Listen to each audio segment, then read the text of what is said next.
Hello guys, আজকে আমরা শিখতে যাচ্ছি কাতা পিনানসোদান, যেটাকে বলা হয় কাতা নাম্বার 4। তো আমরা সেটা স্টেপ বাই স্টেপ দেখব।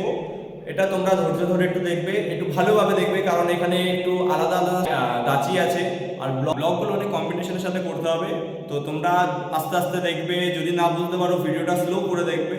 তো সেইভাবেই প্র্যাকটিস করবে যাতে তোমাদের সুবিধা হয়। পিনানসোদান 1 2